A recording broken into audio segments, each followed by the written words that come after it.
What if I told you that there are only 4 ways you can actually generate new leads for your business? In this video, I'm going to outline what those are and which one's the best for B2B companies. If you scour the internet or look at all of your feed, you will think that there are thousands of ways to generate new leads and opportunities for your business, but the reality is there are only 4.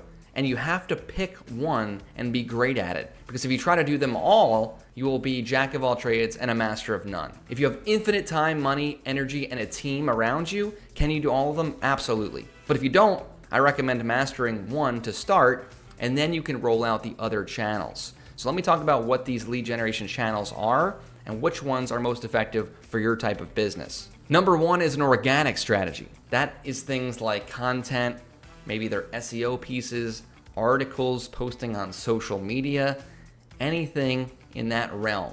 And there's pros and cons to every single methodology. A pro here is that it's very scalable. You do the work once and you're able to get in front of potentially thousands, tens of thousands, possibly even millions of people, depending on your reach and your audience. The con to that is there is a lot of noise out there and a lot of people that have large followings and have spent a lot of time, energy, and money already building their audience. So you may do a lot of work posting on social media, writing these articles that are never actually seen or seen by such a small group of people that it's almost worthless for you. Another con here is that it's very, very time consuming to do it right. Sure, you can post up junk all day long. We're past the point when that's gonna fly, right? You can't just post to post. Right? You can't just write articles to write articles. They have to be actually impactful, meaningful, and resonate with your target audience.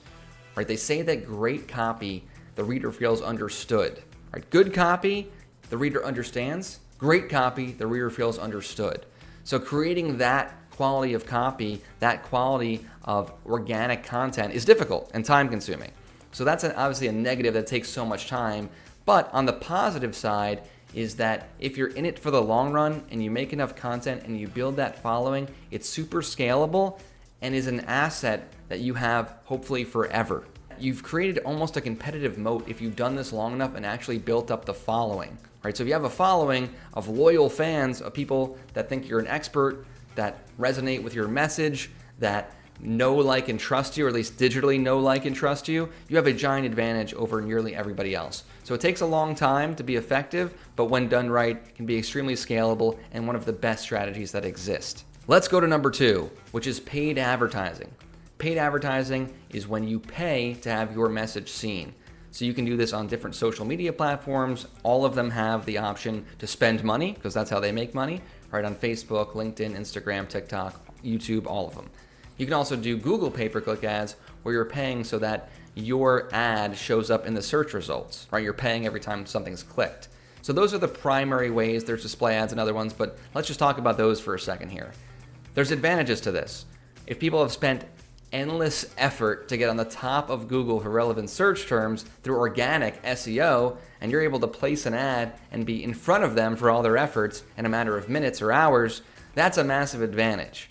The downside is also quite large, but that is a huge advantage to being able to get this going quickly. Paid ads is much faster than most other advertisements in terms of getting in front of your target audience. Now that said, it comes with a massive downside as well. And that massive downside is that you're spending money and might have to continue to spend money forever to be able to get the eyeballs on your advertisement. Typically, costs only go up.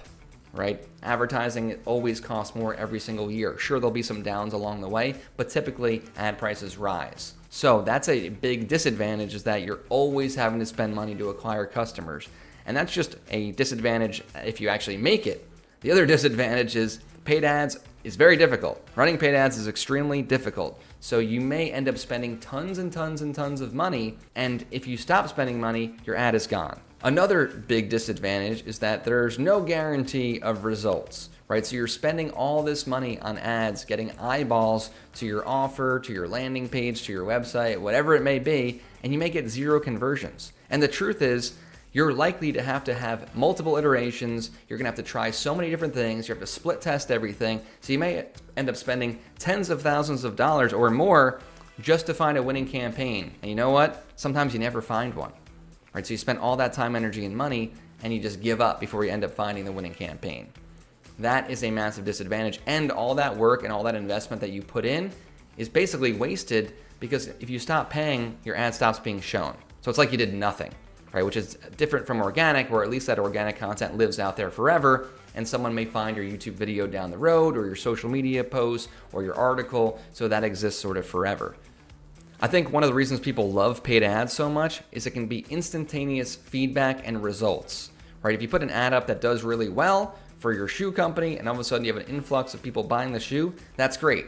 Now you have to be very careful in terms of how you measure your profitability and ensure you're acquiring customers profitably, but it can be like pouring fuel on a fire, right? It can absolutely crush it, and it can allow you to build your business from nothing to something really large very, very quickly. And there's a lot of examples of companies that have done that. There's also a lot of companies that have spent obscene amounts of money on paid ads and gotten nothing or gotten a very small return. So keep that in mind. If you're going to launch a paid strategy, you typically need to be an expert in the space or hire one, or you need to understand that you're going to spend time, energy, and money before you figure out the winning formula. Approach number 3 is going to be outbound. So outbound is anything from an outbound phone call, right, a cold call, an outbound message, maybe a direct message on Instagram, LinkedIn, Facebook, whatever medium that is, or a cold email, or even physical mail. All of those things are outbound because you're going out to the individual. Rather than communicating one to many, like a paid ad or like a social media post, you're communicating one-on-one. There's plenty of advantages to this strategy. It's one of our favorites, especially in the B2B space, because it allows you to do a few things. It allows you to target who you want to go after. So when you're running paid ads or you're doing anything organic, the challenge sometimes is the people you attract are not the people you want. They're not good clients. They're not people you can even do business with. So that's a huge challenge. With outbound, you spend time and energy up front on the target list to identify the companies you want to do business with and the decision makers at those companies that you want to talk to. So when you're performing your outbound, you have a very likely chance that you're getting in front of the person you actually want. That's a huge advantage. There's a big disadvantage though too. You're communicating one-on-one versus one to many. So that makes it slower. That makes it less effective on a mass scale, right? It's not nearly as scalable. You typically need people or softwares or technologies to do this outbound and to do it right. So there's a challenge there as well.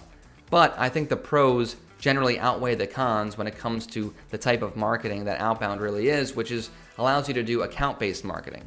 It allows you to get in front of your dream client because you've targeted them up front and you're reaching out to them with a message that talks about solving their problem.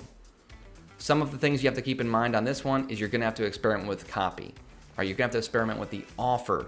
You think you know what your client wants. You think you know what the pain point that you're solving is. But the reality is you're going to need to test so many different messages, so many different segments of different lists to get an understanding of what the market truly cares about, that it's very time consuming and needs to be done thoughtfully. Another pro is that it's very reliable and the cost doesn't typically increase over time like it does in pay per click, where you're going to have to pay more and more for your ads. If you get a winning formula that you know this type of decision maker resonates with this message, and if you do this many primary actions, you're going to get results, it generally is in that range. Now things can change, markets can change, conditions can change, but it's way easier to estimate your return on investment when you have all those variables figured out.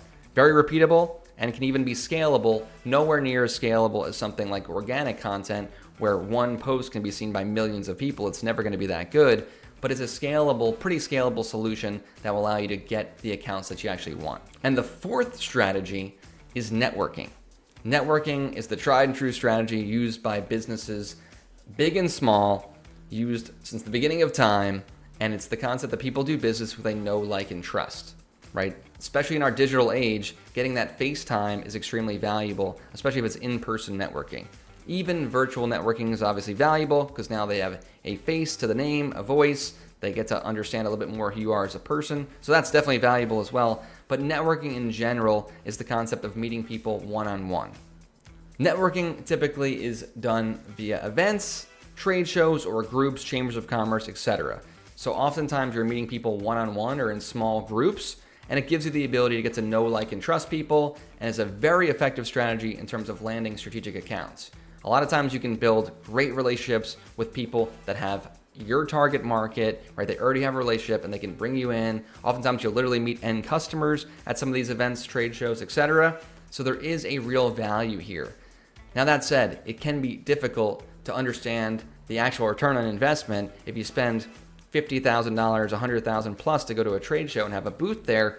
it's tough to measure the ROI fully because yes, you'll get those initial meetings and that surge, but also it's tough to know if someone saw you there and then reached out later. So it's difficult to attribute the trade show always to the effect it's having. Same thing when you're going to networking events. Very few people keep track of the networking event they went to and where did the lead, I should say, when did they convert? Did they see you at 3 trade shows? Did they see you at 2 events and then a trade show? Maybe they saw you at a group they're in or a Chamber of Commerce event. So again, it's a little bit more difficult to attribute. It's also one of the least scalable strategies, right? If you're relying on you or someone on your team having to get to know people one-on-one, having to meet people one-on-one, it's not nearly as scalable as some of the other strategies. Right? If I wanted someone to understand my business and my message in a networking capacity, I might have the ability to talk one-on-one at an event to maybe 12 or 15 people, depending on the length of the event, right? Could be more, could be less. Compare that to a paid ad where I can type something in, click a button, spend money, and have my message in front of tens of thousands of people in the next few hours. Totally different in terms of reach. So the big question that everyone's gonna have is, which one is best for my business? And the answer is, it depends. It truly depends. I wish I had a better answer for you, but there is no one-size-fits-all strategy for anyone's business. The reality is you need to get the business to a point where you can invest in some of these more scalable solutions. But before you do that, I recommend having some type of reliable strategy, whether that's through networking or that's through outbound, that will allow you to generate enough income on a regular basis and acquire clients on a regular basis that will fund some of these other things. Because the content game is a long game. It's not a short-term game. There's no such thing as get rich quick. There's only get rich for real, right? And content is the embodiment of that. You need to put out a lot of quality content. You need to spend time, energy, and money to make sure that your content's quality and that's distributed amongst the audience you want. Right? On the paid side, you need a lot of money and be willing to burn it to figure out what the winning formula is, what the winning message is, what the winning funnel is. There's a lot you need to put into paid ads. So in the beginning, if you're just starting off or you don't have a giant budget or the resources available to deploy these other strategies, I would recommend the networking approach, right? That gets people to know you, like you, trust you. And in the B2B space, I'm talking about specifically, that's huge. That's massive. The other one is outbound. Right? Outbound allows you to communicate one-on-one to people in your target market that are very valuable to you, and that would be great potential clients. So that's things like cold calling, direct messaging, cold emailing, even physical mail. All of those things can play a role with you getting in touch with your dream clients. It's a strategy that's completely doable. It just takes human power oftentimes or a skill set that will enable you to automate some of that, and it will get you in front of the people you want to speak with. Networking and outbound are probably some of the lowest cost that you take physical resources of a human being, right, to actually execute them, but they can be pretty low cost. You can control your costs and you can start to build some traction. So that might be a great place to start if you don't have any systems in place and you want to get something that's repeatable and reliable and puts people into the pipeline that eventually convert into sales. Once you have those things dialed, if you're looking to add fuel to the fire and take it from where you are now to 2x, 5x, 10x more than you have, you want to probably look at one of the other 2 strategies. The organic strategy is going to take a long time, but it's going to allow you to go one to many. And the paid strategy is going to be very expensive, but also allow you to go one to many. So start small, get something reliable, and then go big. That's my recommendation. So now you know the 4 ways you can generate leads for your B2B business. Hopefully you have some ideas and you're brainstorming right now on what you're going to do next. Don't forget to like and subscribe, and I will see you in the next one.